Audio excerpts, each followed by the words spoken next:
the Zoom up, but the time was too limited, so let's just move on with this recording. We'll just brush through what we did and then move on. So we want to talk about public finance. It's also sometimes called public sector economics.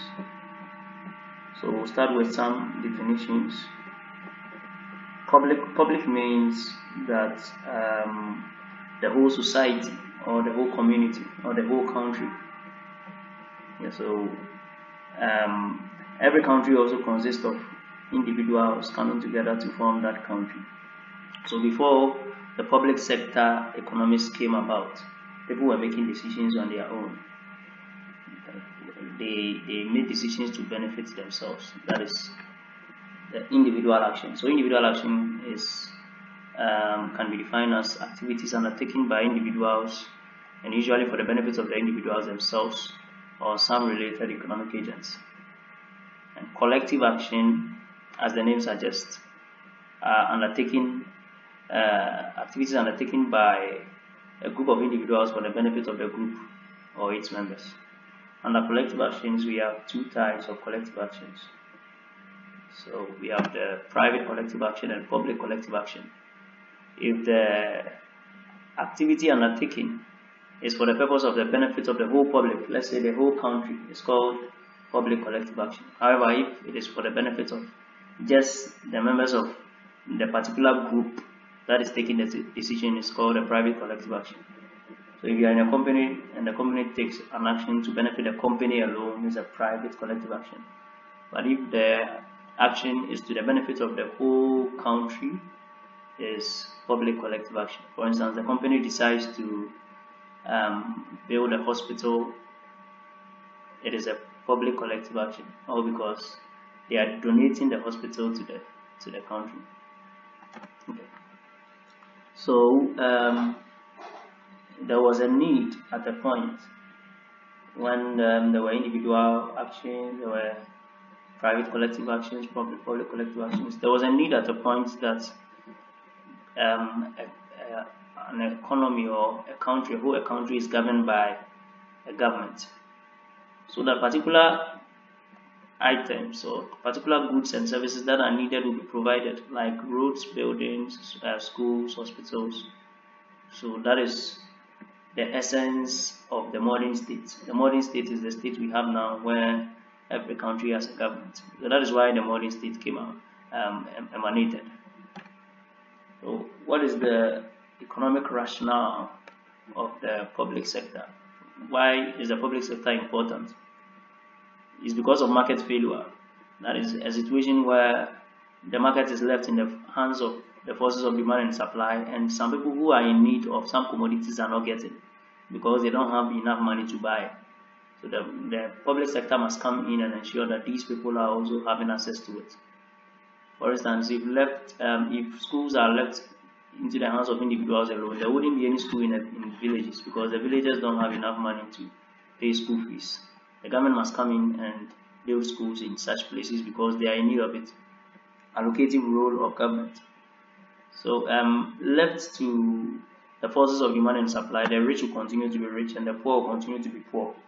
It is the rich who demand goods and services. The poor cannot demand because though they want to consume such a commodity, they don't have the ability to do that.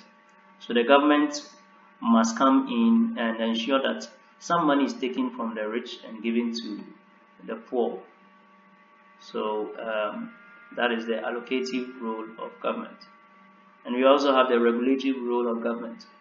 Left to individuals alone, they will take actions that will not benefit the whole country, that will benefit them alone. And it might go against another person also. They don't mind, so far as it's benefiting them, that is all. For instance, a company starts producing plastic bottles, and maybe the company, after producing everything, the end product, it dumps it into the river or into rivers.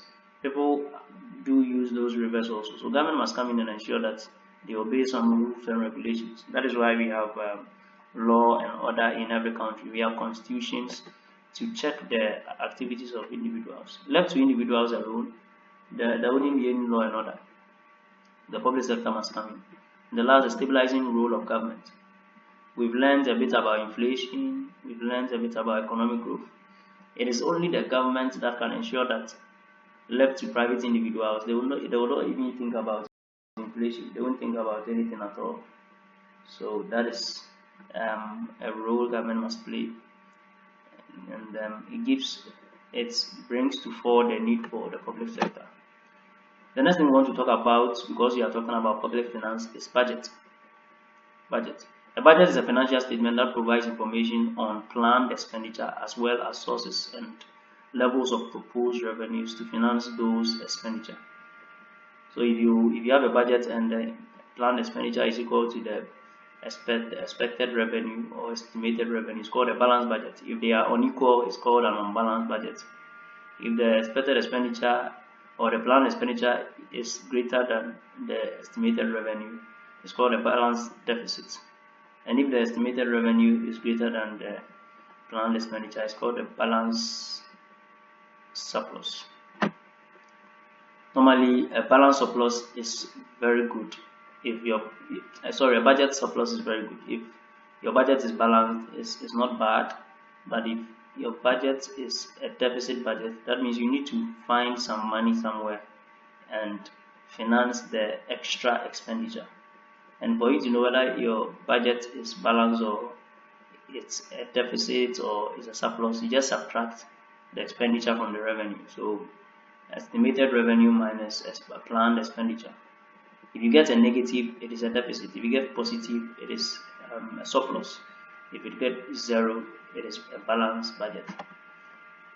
So as I said, budget consists of planned expenditure and also government revenue. So when we look at government expenditure, we have different categories of government expenditure. We have the recurrent expenditure.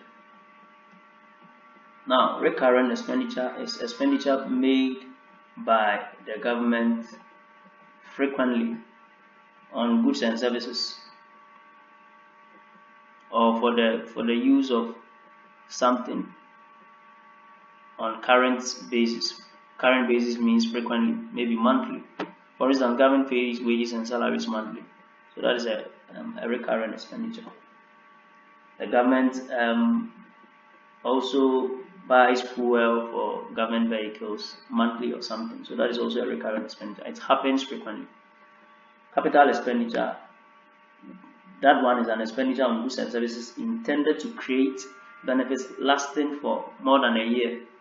So if you build a school, it is not a recurrent expenditure, it's a capital expenditure.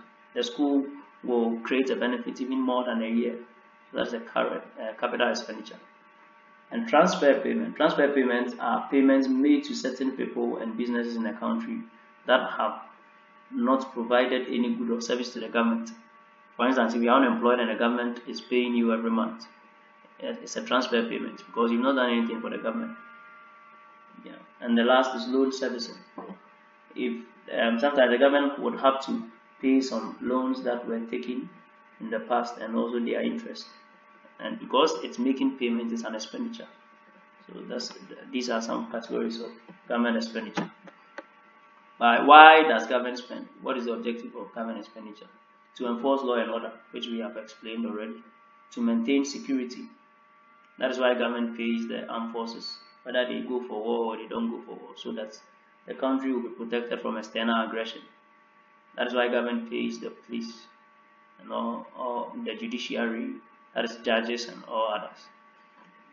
The next is provision of economic assets. Every country needs some particular economic assets. In Ghana, for instance, the government spends to build or construct roads, build schools and hospitals. These are economic assets. It helps the economy and they are needed. The government must spend on them. And creation of employment. Government sometimes must intervene when the unemployment level is very high. Yes, so and that also needs money. If the government wants to augment job creation, what the government must do is, if the government must build some more companies and employ more people, and building or maybe establishing a company, it needs money. So that is also one objective of government expenditure. With time, government expenditure increases. What are the reasons why? The first reason is population keeps increasing. And as population keeps increasing, government must also increase its expenditure. As population keeps increasing, government must build more schools, more hospitals. Also urbanization, people moving from the rural